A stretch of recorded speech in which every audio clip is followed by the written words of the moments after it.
এই মুহূর্তে দুবাইয়ের যে কোনো ধরনের ভিসা যেন একটা সোনার হরিণ। মানুষ কেন যে পাগল হয় দুবাই আসার জন্য সেটা জানি না। যদি আপনার কাছে অনেক টাকা থাকে তাহলে বিজনেস করতে আসতে পারেন এখানে। কিন্তু আপনি যদি চিন্তা করেন এখানে এসে চাকরি খুঁজে বের করবেন, তাহলে সেটার পসিবিলিটি খুবই কম। কারণ এখানে আপনার থেকেও অনেক ক্যাপাবিলিটির লোক বসে আছে জবের লাইনে।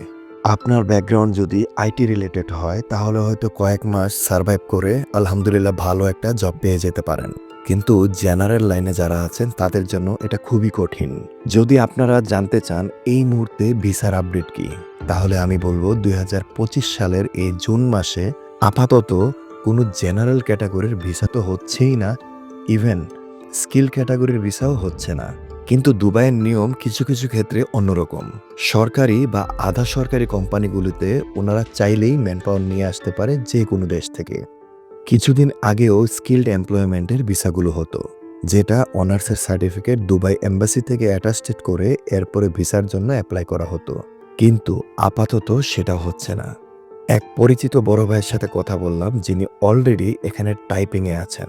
টাইপিং মানে বাংলাদেশে আমরা যেটা বলি ট্রাভেল এজেন্সি। উনিও আমাকে সেম কথাটাই বলেছেন। অবশ্যই আপনাদেরকে বলবো দুবাই ভিসার জন্য কোথাও কারোর সাথে কথা বলার আগে যে কোম্পানিতে আপনি যাচ্ছেন ওই কোম্পানি সম্পর্কে একটু খোঁজ খবর নেবেন। যদি দুবাই কেউ থেকে থাকে অবশ্যই তাকে সরাসরি ভিজিটে সেই কোম্পানিতে পাঠাবেন। আমার সাজেশন হবে অবশ্যই অপেক্ষা করুন যতক্ষণ পর্যন্ত সকল ধরনের ভিসা না খুলে দেয়। আদারওয়াইজ আপনি টাকা দিয়ে মানুষের পিছনে পিছনে ঘুরবেন।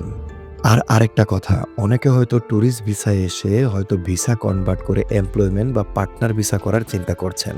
অবশ্যই এটা আপনার জন্য ভুল ডিসিশন হবে। হয়তো কিছু কিছু ট্যুরিস্ট ভিসা হচ্ছে স্পেশাল রিকোয়ারমেন্টে, তার মানে যে সবারটা হচ্ছে তা কিন্তু না। যদি আপনার টার্গেট থাকে দুবাই, তাহলে অবশ্যই অপেক্ষা করুন যতক্ষণ পর্যন্ত সকল ধরনের ভিসা না খুলে দেয়। আদারওয়াইজ অন্য কান্ট্রির জন্য চেষ্টা করুন।